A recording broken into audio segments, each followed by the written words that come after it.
Ever wondered why pro players fight back with their villagers when they get attacked in the early game? As a new player or as a beginner when it comes to Age of Empires 2, you'd always think, okay, villagers are for gathering resources, expanding your town, and making buildings, developing your city, not for fighting. And then you have military units that are in charge of attacking, defending, all things related to fighting and aggression. However, sometimes you have to fight back with villagers, and pro players will really lean on their early game villagers to defend themselves from early pressure from their opponents. Fighting back with villagers is not something that's intuitive. In fact, most beginner players and new players alike would just choose to run away with their villagers if any early game conflicts were to occur. If they get raided at their woodline by something like men-at-arms or militia, or even a scout rush, they will simply run away with their villagers and then bring some military to defend their town. Seems logical, and in some cases it's the correct approach. However, fighting back with villagers is often necessary, or at the very least, it's the correct and best play you can do when you do get raided and when you do get pressured in the early game. Let's take a look at why fighting back with villagers is such a good option and why pro players are even bothering using their villagers in combat. So the main idea is that early game military is usually equal to or only slightly stronger than villagers. We'll take a look at some stat comparisons, but first I want to show you what a knight looks like compared to a villager. A knight has 10 attack, 2 armor, and 100 HP. A villager would have 40 HP,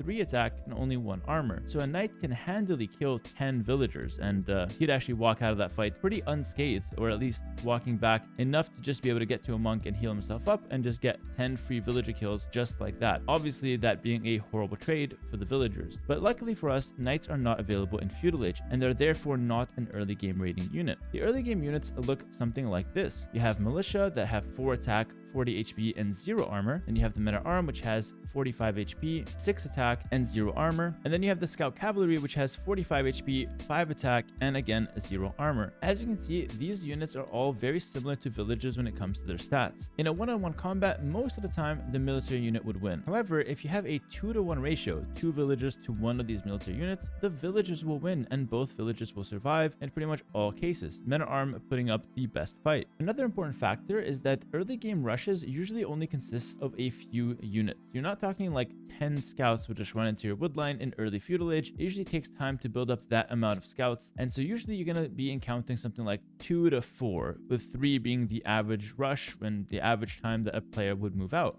Something like a men-at-arm rush will usually consist of 3 to 4, and militias is like 2 to 3. And in all of these cases, if you just overpower him with a 2-to-1 ratio of villagers, so something like 6 vills compared to 3 scouts, you would actually take a really good trade. You might lose 1 or 2 villagers, but you'd be able to severely weaken the military, force him back, or in best case, kill off all of the early game rush, kill off all of the military, and then your villagers can go back to work. The important note here is that a villager that fights and goes down to 1 HP still works at 100% efficiency, assuming that that villager stays alive. If you don't lose that villager, then whether that villager is at 40 HP or 1 HP changes absolutely nothing. So the idea here is that we use the villager HP as a resource, as a defensive tool, so where we can trade with the villager, fight back against these early rushes, and then the very skilled players will be able to pull back the villager, run it back to the town center, or hide it behind a very fast wall, or bring him behind other villagers to save that villager, prevent him from dying, and then effectively get a free 39 HP or 39 HP worth of damage that your opponent has put into that villager that achieves absolutely nothing, because that villager goes back to work and it's basically like nothing ever happened. To give you guys a real world example, picture this. Imagine a programmer that has 2 functioning arms and 2 functioning legs, and he's sitting there working a job and he's working very efficiently. Then a raid comes in and he loses both of his legs. Do you think the employer will care? Absolutely not. He will be given a pizza party for his recovery, 2 fake legs, and he'll be sitting at the same desk the next day because he's still able to program perfectly fine even though he's missing 2 legs. Same concept here, except they don't even lose the legs. It's just an HP bar that goes from 40 to 1. Big deal, not even a pizza party. They get right back to work and it's perfectly fine. So a villager fighting from 40 HP down to 1 is usually the ideal scenario that a defensive player wants to achieve. The alternative to fighting back with villagers is usually a pure loss. So for example, if a raid comes in and we run away with our villagers, it could be good that yes, we're going to get our villagers away from harm's way and we're going to get them to safety, which seems like a good thing. But the problem with that is that the walking time to go from the resource back to your town center is time where your villager is not gathering resources, and you're not getting anything in exchange for that because you're not hitting your opponent's unit. So this is a pure loss. You don't have any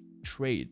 We're not getting anything out of running our villagers away from early game military. And so if we do that, we're going to be basically giving up the resource, running back to the town center, which generates idle time. And generally speaking, you're not going to have another resource where you can throw all of these villagers on immediately. So you're going to have some form of inefficiency in transferring these villagers to another resource. So all of that will add to idle time on one or more villagers, and then you have to bring your army back to deal with the aggression using your own military. So now not only will you have your villagers idle, you're also going to have to bring your own military into the fight, which means you're going to suffer some casualties or lose some HP on your military. And remember, HP on military is different than HP on villager. You see, a military unit, if he's at half HP, you can't really fight the same way as if you were on full HP. And healing in Feudal Age is a lot harder to come by. You can heal a little bit in the town center, but you don't have like a monk or something that you can garrison a scout in, for example. So a lot of your units can't really heal efficiently. And so HP lost in combat for a military unit is actually a big deal, and it lowers the amount of potential fighting power that you have at any given time. So if you were to just run away from the fight and not put your villagers in harm's way, this will result in a pure loss and a pure advantage from your opponent. He is giving up nothing and receiving a lot in exchange. On the other hand, if we fight back with our villagers, this will end up in what we call a trade. A trade where we give up some of our villagers and maybe, lose a couple, and then in exchange, we're able to kill some of our opponent's military. Or at the very least, we weaken them so they can be picked off later, or we can gain an upper hand on the battlefield.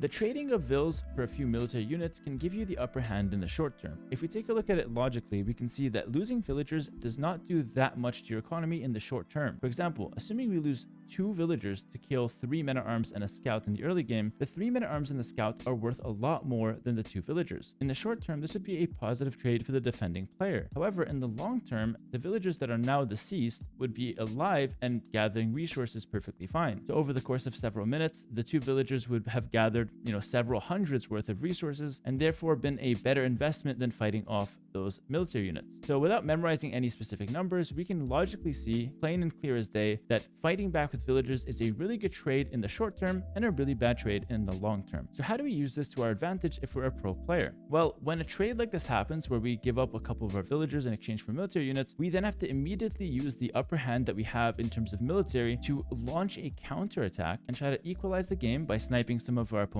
villagers, or gain an advantage ourselves. An advantage can be just killing more villagers than your opponent killed from you, and therefore you equalize the game that way and maybe gain a slight advantage, or you start denying your opponent resources, like you deny his gold, force him to make a tower, things like that prevent him from developing to the next age, and can kind of create a advantage for you in some ways if several of these trades happen during the course of a game. So one player trades his army for vills, then the other player retaliates, trades his army for other vills. We're going to create what's called a complex game state, where it's going to be really complicated, for lack of a better word, to determine who has the upper hand overall. Obviously, you can say, okay, this guy lost X amount of vills, so the other player may have a vill lead. However, it's going to be really hard to calculate who's actually winning at any given point in time. So even though you might know who has more villagers, how do you know how much a military advantage of 5 units is worth? It could be worth nothing if the 5 units would just be hitting walls, or it could be worth 10 villagers if they're able to go in and kill 10 villagers, for example. And so when it gets to a complicated game state, this is where you have some of the most interesting Age of Empires 2 games, where one player has certain advantage, let's say in the economy, and the other player has to equalize by using his military advantage to pressure,